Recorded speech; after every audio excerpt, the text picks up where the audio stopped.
Good afternoon, everyone. So, yeah, today I just want to talk a little bit about a few tips and tricks or things that might help you when designing something for the first time. So assuming you've got an idea in your head or you've got a blueprint from which to work, then, where do you start? What are your first steps? And this will differ from person to person, but I'll just share a few things that work for me. So, most of you will have added some styles to your app.css, and we looked at this selector the other day, right? This star selector. So what does that encompass? Universal or everything. Yes, the universal selector. So in other words, that will apply to all elements, but it has a very, very low specificity. Yeah. What specificity value does it have? 0. Yeah, absolutely. So in other words, if we put any other style with a particular element tag or class name, then that will overwrite these default margins, padding, text decoration, stuff like that. So the main things that I usually add to any project, of course you can get things like the CSS Resets as well. There's lots of guides online to what properties to use and what values to use for those. But universal ones that work for me are the padding set to 0, the margin set to 0, because the browser will put these values in themselves for certain elements. And yeah, just when you're designing, I like to at least know if I want to set some paddings and margins, then I'm starting from that base of 0, and there will be no hidden paddings or margins that are throwing my layouts off in any way. Text decoration, what does that apply to? Lines through. Could it be a line through? Well, that's one of the options. Let's see if it gives us some options. If I do, no, it's not there. Do it as a text decoration. That's weird. I didn't expect some colours. Yeah, I saw the line before. So things like this, yeah? Solid, underline, transparent. So what does that usually apply to? The text itself? So we had that as none, right?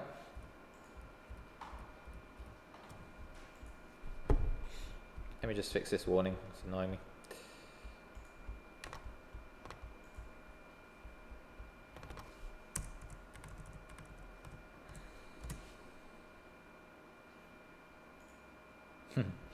Another one.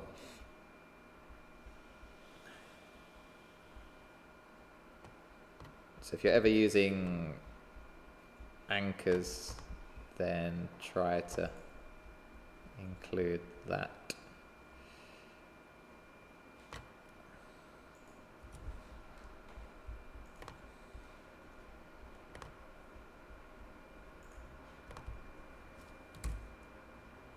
Oh, no. Okay, let's not worry for now. So, where were we?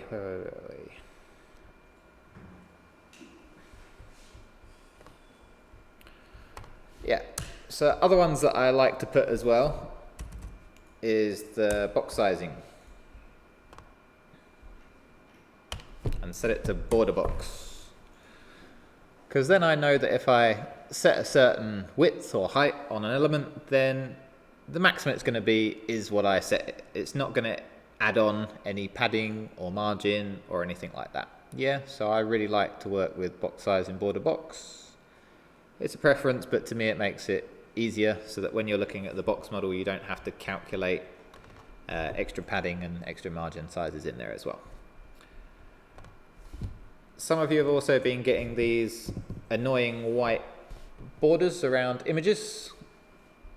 So I think I've shown the fix to you many times now, just one-on-one. What did I do for my image tag to get rid of that annoying white border around it? Can you remember?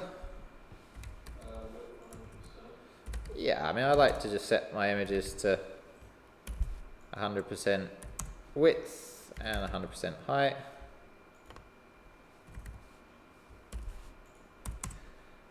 And then the key one is just doing that display block on the images. Yeah, that seems to get rid of that whiteboard all the way around. So I usually set up my initial CSS with at least those things, yeah? Any others that people tend to use? No? Okay, fair enough. Vince, did you use any others in your portfolio or anything like that? That's all you used, yeah? So I think you used border box as well, didn't you? You prefer to design that way? Okay, cool. Yeah, and then if, for example,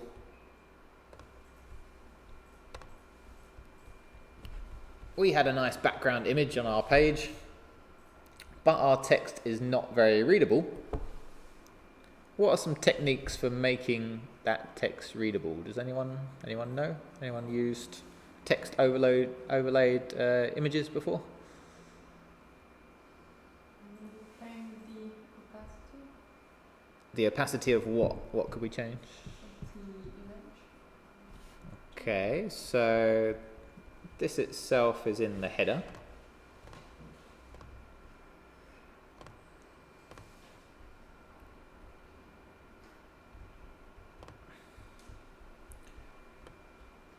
And we've set a background image, yeah?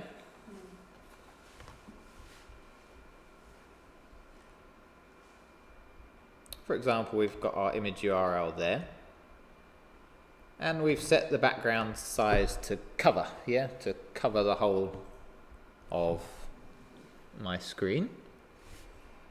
For example, if I took that out, then is my server not running? No. It's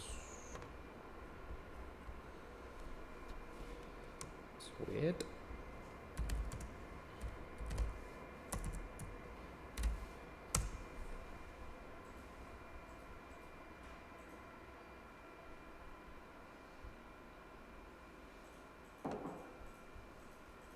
Then we might get something weird like that, right? We've sort of got two squished images.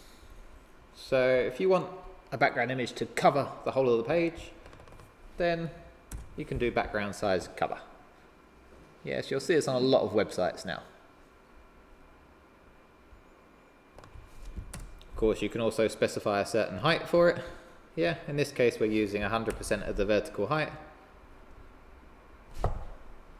And that makes sure that we've got a nicely sized image that we can scroll down to or use some links so that it effectively just scrolls down the page, but it looks like it's going to another page or a different section.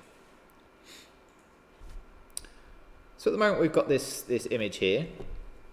You mentioned do something with the opacity, Aeneas. So how would you change the opacity of that then on the background image?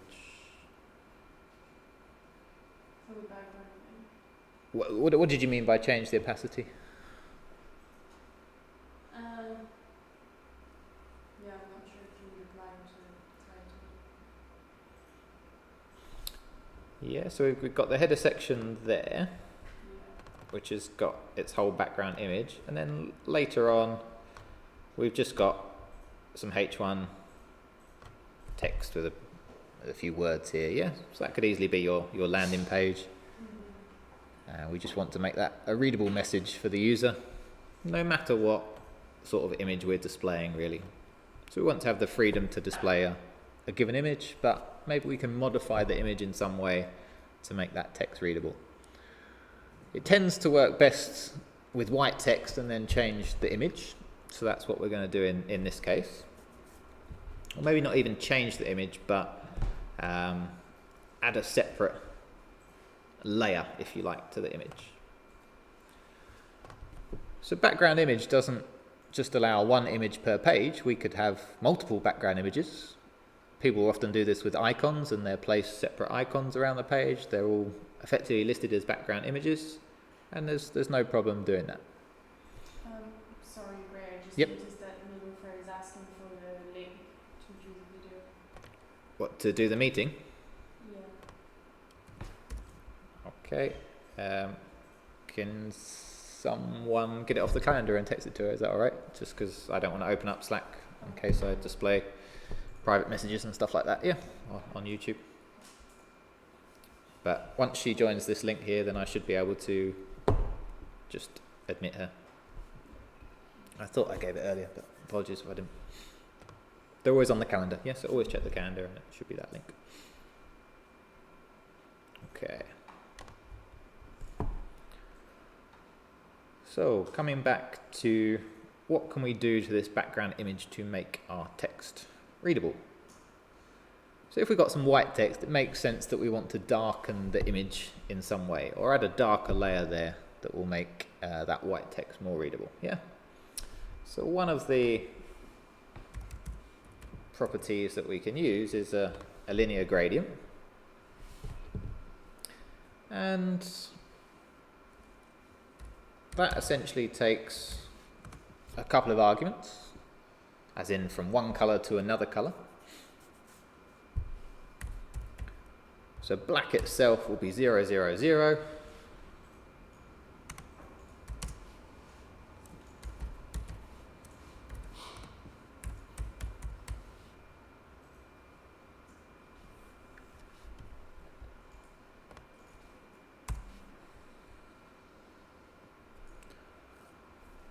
So obviously now we've just got a completely black background and we're not able to see our image. But I've put in here not just RGB but RGBA, so it gives an alpha reading as well, or very similar to opacity if you like, how light or dark we want the image to be. So let's just put some values in here for now. We can see that we've got an alpha reading of 0.6 on the top one. So in other words, it's not fully dark yet, it's getting a little bit lighter, but we've still got that high contrast because effectively this is black behind it, which is making that white text stand out. So maybe even we wanted to go slightly darker than that, and our text is really standing out. Down the bottom of the page, we've still got that pure black here, so our gradient is going from 0.7 all the way to full black down the bottom.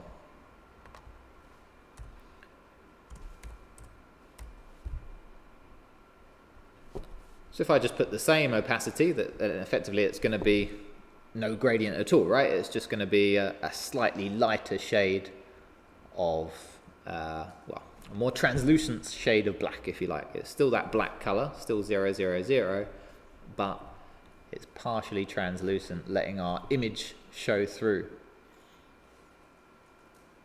So I think you agree that that text is quite a bit more readable already, just from doing that. And of course we can play around with these values a little bit more. So I think originally the designer of this page had something like 0.8. Then the text really stands out, but you've still got that background image. It looks actually quite a bit darker on my screen than it does up there, but we've got the issue of the sunlight as well coming through the window. Has Nalofa managed to join yet? Yes, I think she has. Fantastic.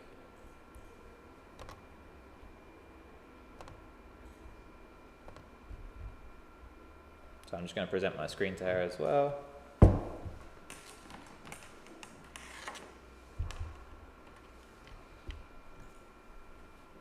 Hi Nalofa, sorry we missed you there. Nope, I've turned my sound down. No, I haven't. It's just not working. Okay, you might just have to passively watch for now, Nalofa. I don't know what's happening with the sound. Hopefully you can hear us. Just message someone on Slack if you can hear us, or if you can't.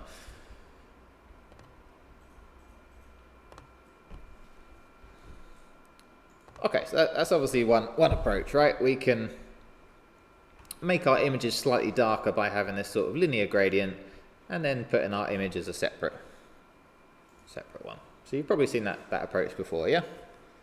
But it's a simple yet effective one. The other approach is what this person's done in the menu. Literally create a new box for your text, yeah? So here they've used where are we? Yeah, so we've actually got a position fixed here on this nav element. So if you wanted a nav bar that when you scroll down the page is still completely visible at the top, then that's one method of doing that. So obviously when it comes over the lighter text, it's not quite as readable. As you can see here, they've used a, I don't know quite why that value, 0.678, it's a very precise value. If we made that a little bit darker perhaps, then I think it's just a little bit more readable.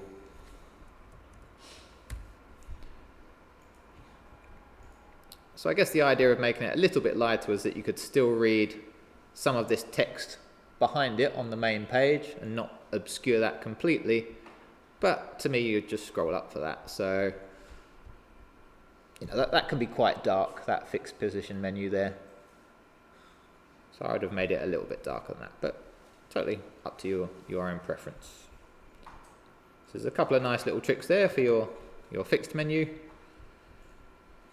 And you might want to have a fixed footer as well. So could you easily fix something to the bottom of the page? How would you do that?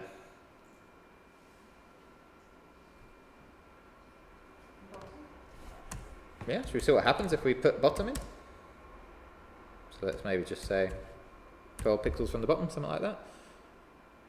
And there you go. I mean, obviously that's popped off the bottom, but maybe even use 0 then. Yeah, and you can see that again, if we scroll up and down, then that would stay fixed to the bottom.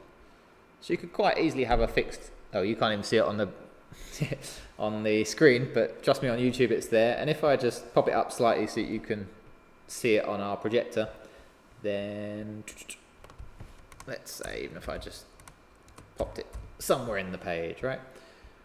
So you can probably see now that I've popped it up there. And now when we scroll up and down, then that stays fixed at that position always, right? So you could easily fix a header and a footer using those sorts of techniques. Position fixed, and then using a top or bottom property. Without the bottom property, it shoots up to the top. Yeah, that's its default. So a couple of techniques there for using viewing text. You can have your separate images with a partially translucent background, or you can literally create your own box for text if that's in maybe a fixed position in the page or fixed with inside another parent element. Any questions on that sort of stuff so far? Anyone used any different techniques that work well for them? Sticky for navigation? Yeah, I usually use sticky.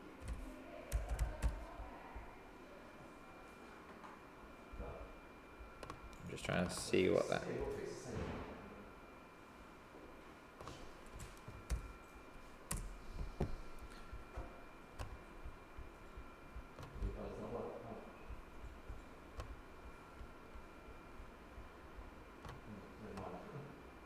Yeah, so in this case, position sticky.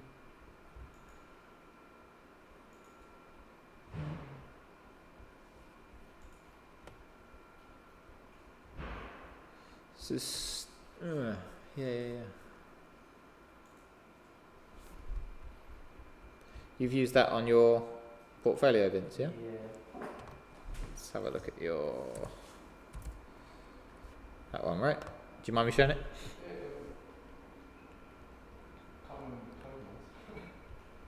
Yeah, so Vince has got his portfolio here.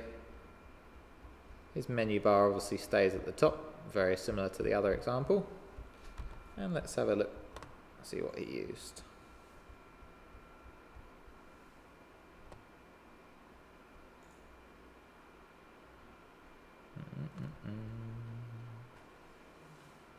It's that one, right? The ID Navbar.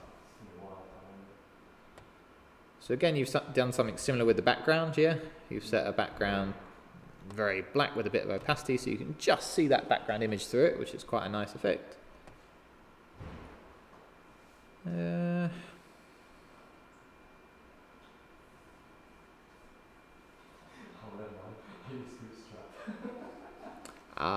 Is that why?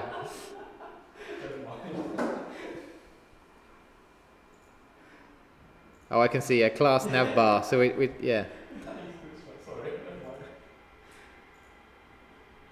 Yeah, but they're probably using something similar to position fixed. Yeah, we're encouraging in this course to use just vanilla CSS as much as possible because that should change a lot less, hopefully, than Bootstrap will. And Bootstrap does look like it's here to stay, but still, if you know the basic CSS, then you're good to go, right? Okay. Cool.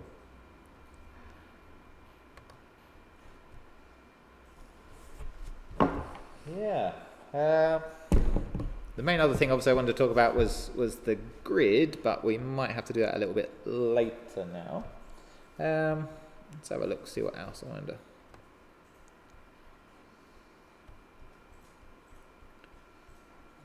Yeah, so essentially I think it'd be nice to have a grid layout for some projects, and we'll try and get a layout very similar to, oops, not that one.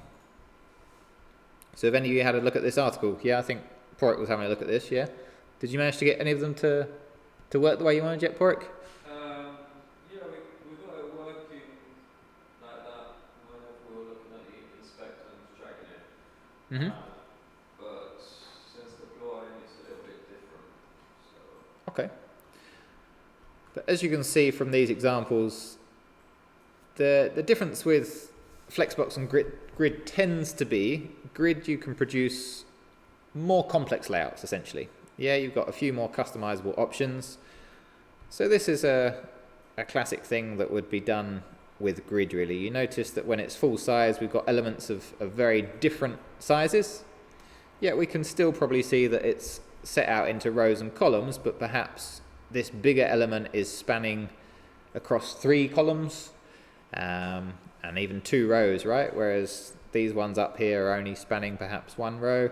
So yeah, I just want to show you an example later of how we can play around with spanning and even naming certain elements and telling them how many columns and how many rows to span, as opposed to just using Flexbox where we've got defaults effectively. Yeah, we've got sort of space between, justified content, you know, all those sorts of values that we can play around with, but more just looking at the spacing between elements rather than sizing them very, very differently or making them span multiple columns or rows. That's a lot easier to do with your grid.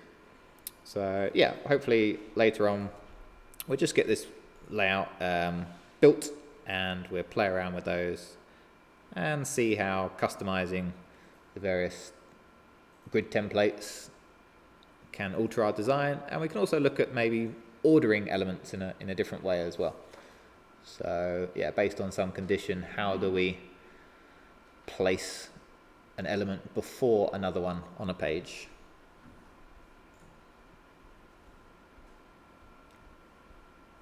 Any general things in layout that you want to look at that we can have a look at later together?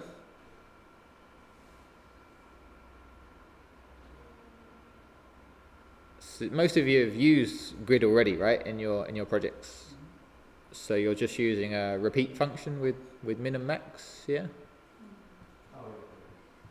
Or have you created named content areas or anything like that? No, I was going to try that. But Yeah. then it was going to be for the details page, but then Ricardo said that I should use Flex instead. Okay. Yeah, I mean it's easier to start with Flex, definitely. Oh, that's why I'm finding grid a little bit easier. Cool. Yeah, maybe your mentality just works that way if you're finding grid easier, but yeah, generally the simpler layouts can be done in Flex and the more complicated ones we can do with grid. The typical newspaper tabloids are very grid-based layouts, right? So yeah, let's have a go at replicating some of those later. And yeah, let me just see if there's anything else I wanted to really talk about here, but mostly not, I don't think. In terms of, yeah, just customizing our font and making it a little bit bolder, Then a couple of options that you might not have come across are things like the font weight. So if we reduce this font weight, for example, to 200, we can just see that it's not as thick, yeah, it's quite slim still, this font. So font weight is a nice way to catch your attention, just to make that text, if you like, a little bit bolder, but just to stand out more and call your attention to whatever element it is on the page. So 400 and 600 tend to be common font weights you often see on magazine covers and stuff like that. So if you're looking for a way to make your headers stand out, then font weight could be an option. You've also got options like word spacing and letter spacing. So if you were feeling that your text was a bit scrunched up on the page, then there are these options to space things out a little bit more, yeah? It's very subtle changes, but you just might find that things are more readable when you use some of these options.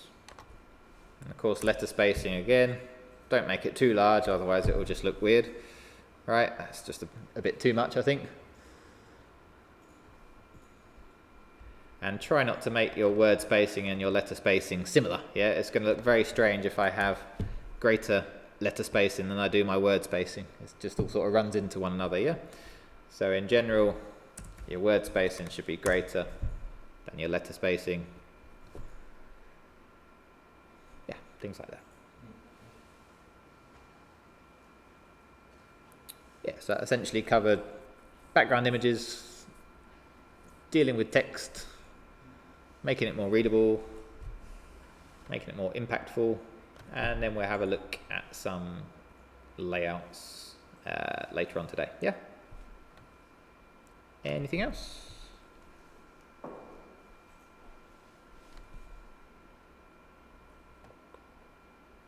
No? Alright, it's a very short one then, but we'll leave it there and we'll do gather round again later on today.